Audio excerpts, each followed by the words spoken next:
Muy buenas tardes, jóvenes. Sean bienvenidos a su clase de física general. Estamos pues grabando el presente video, ¿verdad? Para darle continuidad a la clase. Más o menos para que se hagan una idea. Nosotros hemos estado viendo los fenómenos que involucran calor y temperatura. Nuevamente, vamos a recordar, el calor es una energía, ¿sí? Y es una energía que está en constante transferencia. Entonces nosotros vimos que para que haya transferencia de calor necesitamos una diferencia de temperaturas. Ocupamos un delta T para la transferencia, ¿sí? Luego, pues vimos el comportamiento de los objetos que absorben o que pierden calor y construimos una gráfica de de temperatura en función del calor. Y vimos cómo ocurren ciertos cambios de fase a ciertas temperaturas para el caso del agua. Pues el día de hoy vamos a estudiar los mecanismos de transferencia de calor. Ok, vamos a ver, aquí esto es, para que haya transferencia, para que exista la transferencia,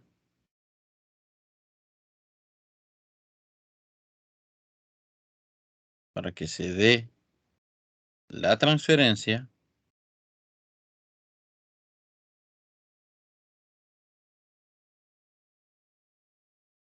necesitamos entonces una diferencia de temperatura. Entonces, el día de hoy vamos a estudiar los mecanismos, verlo aquí arriba, los mecanismos de transferencia de calor.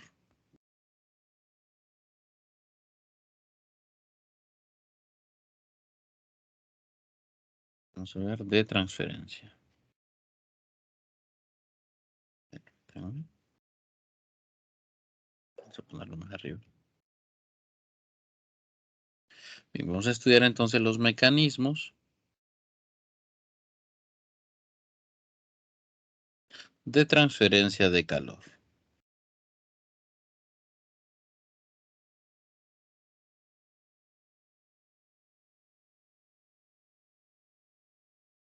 Ya los habíamos mencionado al inicio de esta unidad.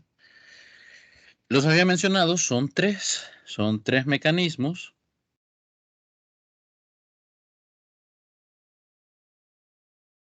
Son tres mecanismos. Habíamos visto conducción,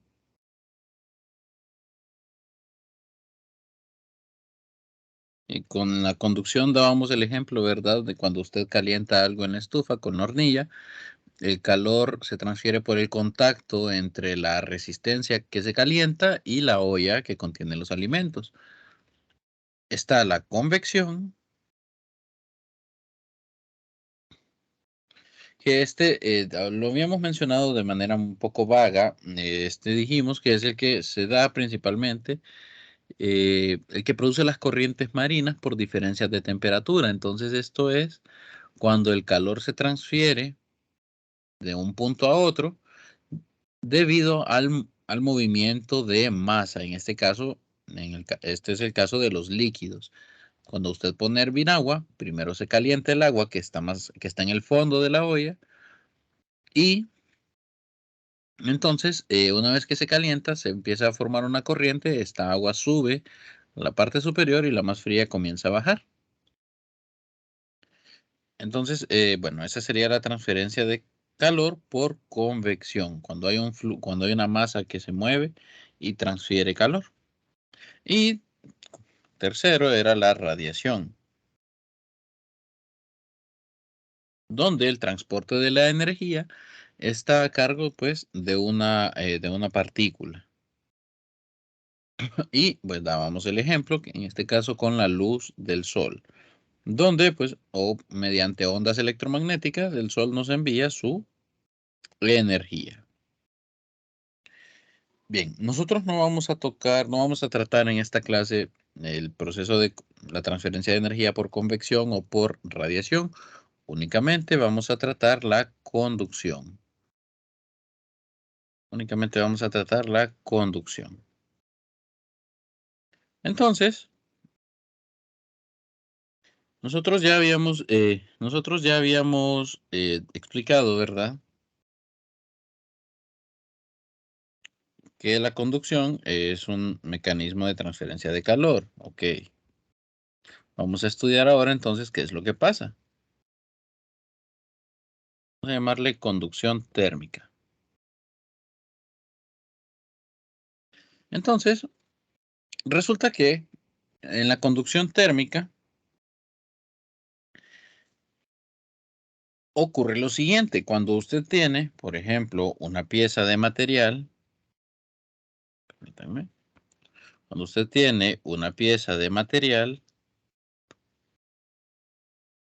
supongo una barra metálica, y usted la pone en contacto con,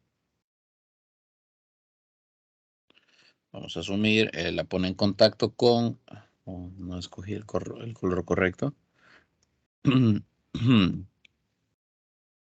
La pone en contacto con un objeto que está muy caliente. Supongamos que es la llama de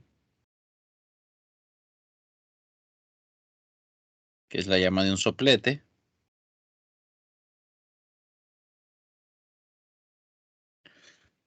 Entonces usted va a notar que si bien la llama está en contacto con esta parte de metal, usted en este extremo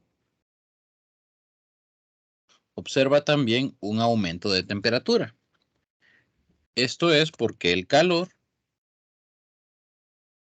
está viajando en esta dirección, ¿verdad? De la flama hacia el otro extremo del metal. Tiene sentido porque la flama está a mayor temperatura que la varilla. Pero entonces, ¿cómo hizo el calor para llegar de un punto al otro? Eso es lo que no hemos discutido hasta ahora. Dijimos que el calor se transfiere, sí, pero no hemos explicado cómo. Pues en el caso de la conducción térmica, bueno, en el caso de los materiales en general, lo que ocurre es que los átomos comienzan a agitarse, ¿sí? Cuando empiezan a absorber calor, comienzan a agitarse, incrementan su energía, bueno, no cinética necesariamente, porque no necesariamente se están moviendo, pero sí comienzan, en este caso, a vibrar. Y entonces, al vibrar, suponga que tenemos acá un arreglo de malla, un átomo de un metal. Entonces, el átomo que está más cerca de la flama comienza a vibrar, comienza a oscilar alrededor de ese punto. Esto sería, pues, distribución de los átomos en un metal.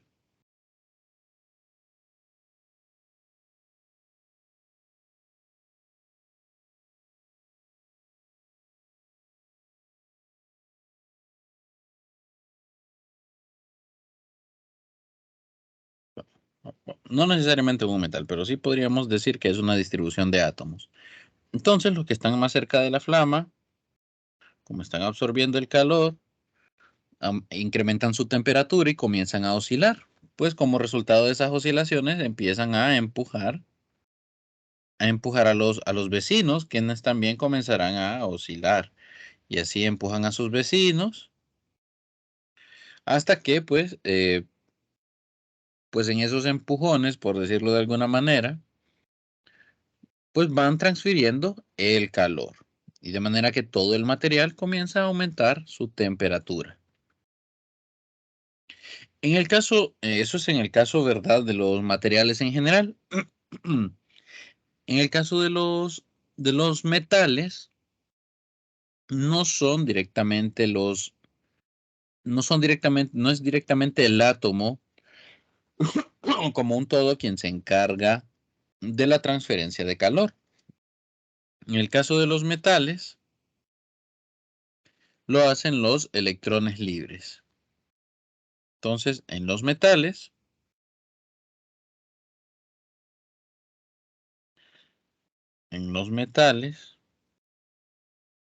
la transferencia de calor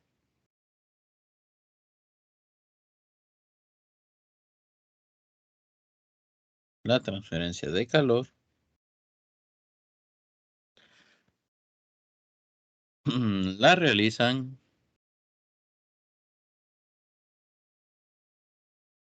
los electrones libres. Y vamos a ponerlo entre comillas, ¿verdad? Vamos a ponerlo entre comillas porque es que no es que sean libres como tal, pero es que no están ligados, digamos, a ninguno de los átomos. Los metales tienen esa propiedad, que tienen electrones que no están fuertemente ligados a los átomos y pueden moverse, tienen más libertad de movimiento, no están ligados al átomo. Entonces se les denomina, entre comillas, libres. Que sean los electrones los que se encargan de transportar, los que puedan transportar el calor, pues esto hace de los metales buenos conductores de calor. Esta característica hace que los metales hace que conduzcan bien el calor.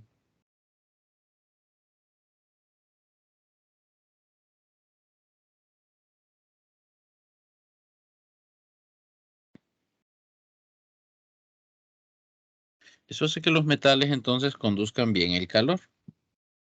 Y por eso es que cuando usted toca una pieza metálica, a pesar de que esté a temperatura ambiente y que la temperatura ambiente no sea muy diferente a nuestra temperatura corporal, nosotros lo sentimos más frío en comparación a otra sustancia, puede ser de plástico o madera,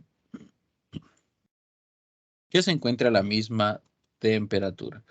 Usted, por ejemplo, si tiene la computadora, no, porque la computadora pues calienta por estar encendida, pero si tiene, por ejemplo, un cuaderno, una hoja de papel, usted puede tocar la hoja de papel, que probablemente está a la misma temperatura que una parte metálica, ya sea en su escritorio o su silla, y va a notar que se siente más frío la pieza metálica. Esto es porque al ser buena conductora de calor, al conducir mejor el calor, pues si bien la cantidad de calor que se va a transferir entre los dos cuerpos es la misma, pues el metal la va a transferir de manera más rápida, más rápida. Entonces, aquí ya podemos hablar de buenos conductores de calor y malos conductores de calor.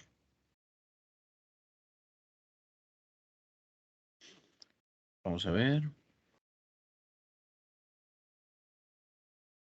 Los buenos conductores de calor, vamos a llamar así, buenos conductores térmicos, pues principalmente los metales.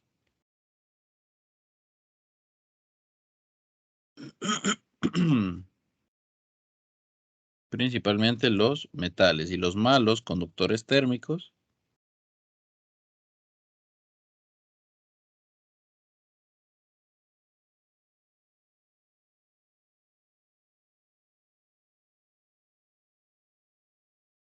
los malos conductores térmicos, pues de los peores es el aire. El aire suele ser un mal conductor térmico. Pero bien, hay otros conductores que pues son igual de malos. Por ejemplo, la espuma de poliestireno, que es este material del cual hacen los vasos donde sirven el café. Pues aquí está bien, esa es una desventaja de los malos conductores que permiten el aislamiento térmico. O sea que sean malos conductores no los hace menos deseables. Sirven como aislante térmico.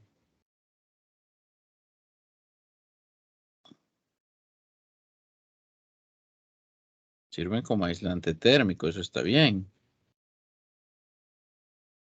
En cambio, bueno, ¿y dónde me interesa a mí tener aislante térmico? Bueno, suponga que usted vive en Europa o en el Polo Norte, pues a usted le interesa que el interior de la casa no se enfríe, perdiendo calor hacia el exterior. Entonces, usted colocaría aislantes térmicos en las paredes y ventanas, pues para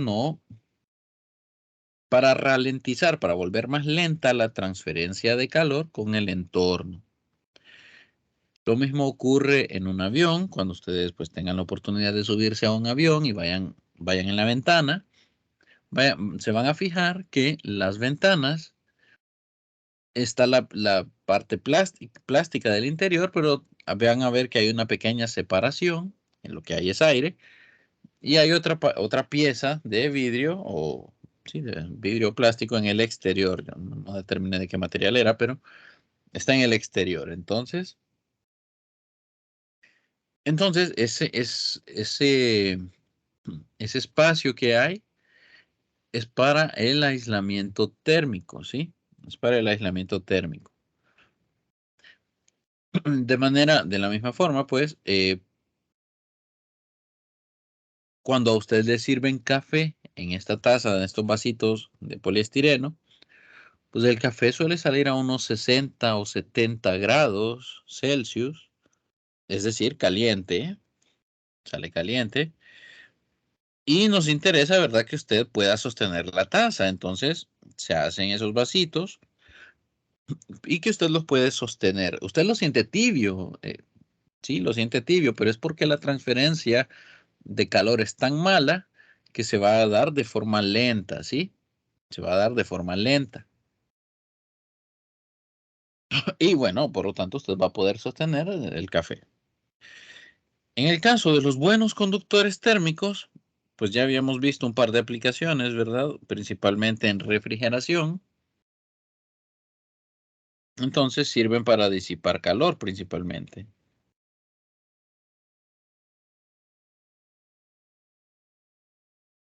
Sirven para disipar el calor. Y bueno, pues dábamos el ejemplo en su momento en la clase, dimos el ejemplo de el aluminio, que el aluminio se utiliza en las computadoras como disipadores de calor. Entonces aquí pues nos interesa que el conductor térmico sea bueno. Entonces, bueno, habrán diferentes materiales, ¿verdad? Buenos conductores, malos conductores. Los mejores son los metales, pero de ahí el resto de materiales, concreto, bueno, sí, el concreto, fibra de vidrio, el vidrio, las telas, el ladrillo, el fieltro, la madera, pues no son buenos conductores térmicos. El aire, por ejemplo, y ciertos gases como el oxígeno, el hidrógeno, el helio, pues no, tampoco son muy buenos conductores. Los mejores son los metales, el aluminio, el cobre, el latón, la plata, por ejemplo. Y hay un experimento que ustedes pueden hacer que es bastante visual, y es que como la plata es el mejor conductor, bueno, de los metales comunes, digamos, la plata es de los mejores conductores térmicos. Cuando usted quiere saber si una joyería es o no de plata, ponga en contacto, ponga en contacto la pieza con hielo. Póngala en contacto con el hielo. Si lo comienza a derretir bastante rápido, sí es plata. Si no, entonces lo más probable es que no sea plata. ¿Por qué? Porque la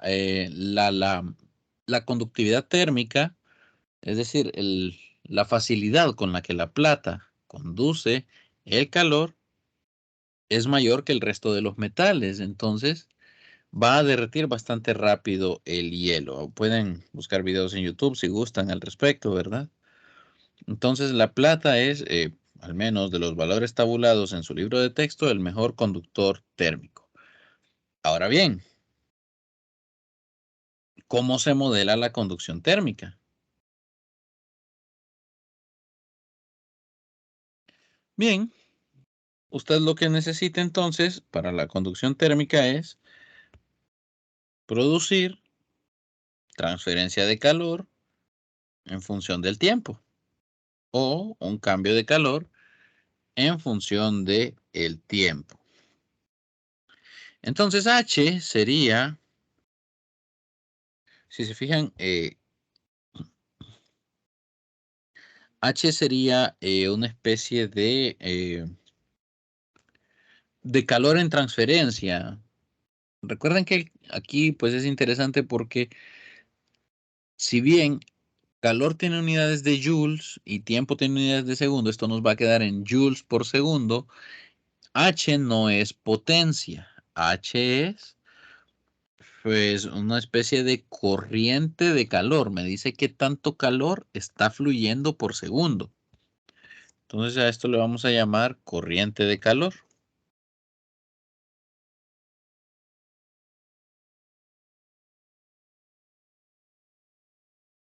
Tenemos entonces la corriente de calor.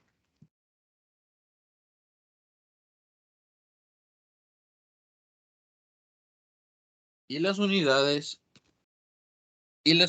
son el joule sobre segundo.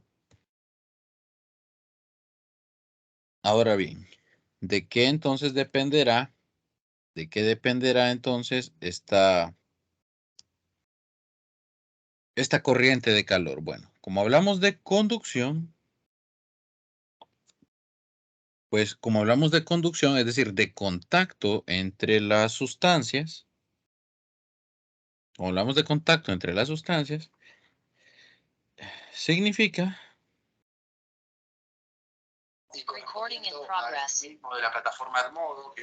significa que vamos a tener entonces que ver las caras de las sustancias, qué tanto de las sustancias está en contacto. Entonces vamos a decir que la cantidad de calor que va a fluir entre las sustancias depende del área de contacto, entre las, entre las sustancias, ¿verdad? Que se están transfiriendo calor. Como se está transfiriendo calor, pues es necesario que aparezcan una diferencia de temperatura, seguro. Vamos a poner tal como aparece en el libro. Entonces, para que haya transferencia de calor, tiene que haber diferencia de temperatura.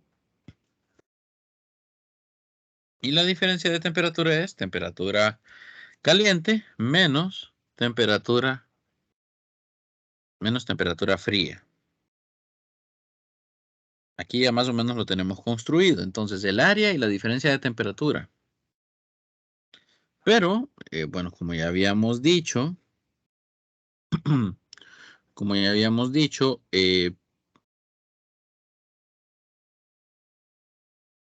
depende también del material que estamos utilizando para la transferencia de calor. Entonces, aquí aparece una constante K de conductividad térmica. ¿Qué tan buen conductor o mal conductor es este material? Y, por último, colocaremos entonces la longitud que tiene que viajar ese calor hasta el otro extremo. Entonces, de esto dependerá la corriente de calor. Entonces, solo vamos a definir el, pues el área no hay duda, ¿verdad? El área es el área de contacto entre las dos sustancias. El área de contacto ponerlo aquí. Área de contacto.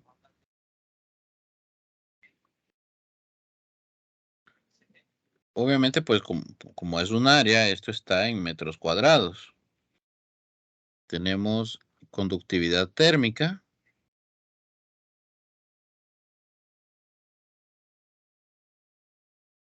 Conductividad térmica. Que está dada en watts.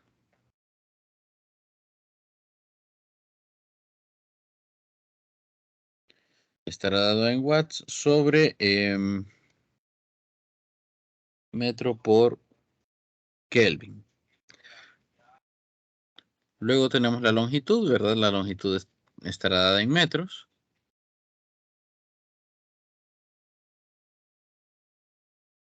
Permítame. Tenemos la longitud.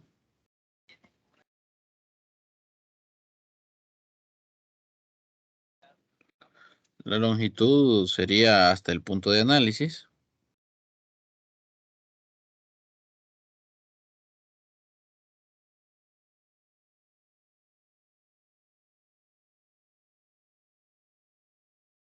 Ok. Y finalmente, pues, las temperaturas. TH es temperatura caliente.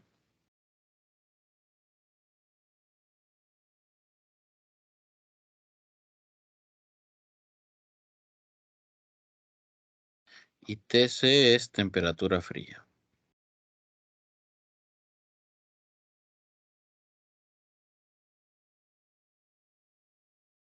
Temperatura fría. Entonces, bueno, y en principio, la diferencia de temperaturas, entonces, no importa si está en Kelvin o en Celsius. Actualmente, pues, en este momento, hasta este punto, todavía no importa si está en Kelvin o Celsius, ¿verdad? Pero vamos a expresarlas en Kelvin porque, pues, bueno, en Kelvin porque yo les voy a dar las, pues, conductividades térmicas en Kelvin. Y la longitud, pues, sigue estando en metros. Aquí no hay ningún problema. Bien, entonces este es el modelo. Este es el modelo de la transferencia de calor por conducción. Vea usted que si usted aumenta el área de contacto entre las sustancias, entre las caras que se están tocando de la sustancia, si usted aumenta el área de contacto, transporta más rápido el calor. Ahora, si usted incrementa la longitud entre los puntos donde está viajando, entre la distancia que hay, entre el punto caliente y el punto frío, entonces, si usted aumenta la longitud, disminuye la corriente de calor. Disminuye la corriente de calor. Entonces, podemos decir que H es proporcional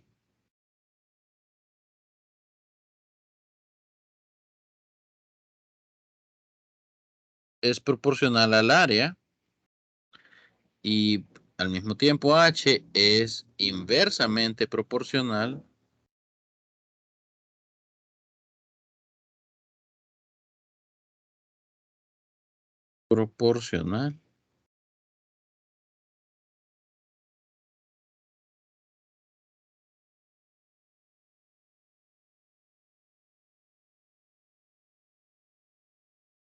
y es inversamente proporcional a L.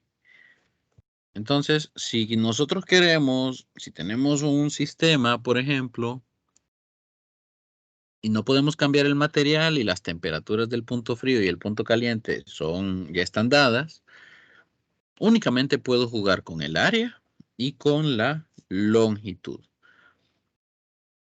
Si yo incremento el área, si duplico el área, duplico la corriente. Ah, pero si duplico la longitud, entonces, entonces reduzco a la mitad la corriente de calor. La corriente de calor. Entonces, eh, pues entonces tenemos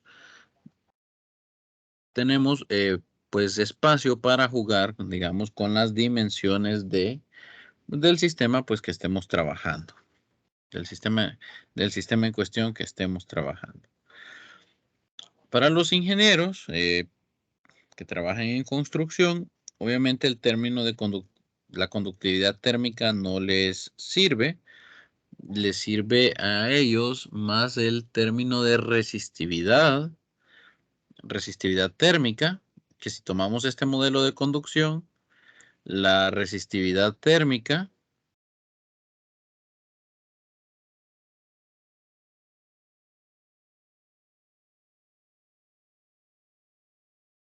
ellos la definen como la longitud sobre la conductividad. Entonces, para ellos, la corriente de calor se escribe como la resistividad por el área y la diferencia de temperaturas. Bien, vamos a quedarnos por aquí el día de hoy.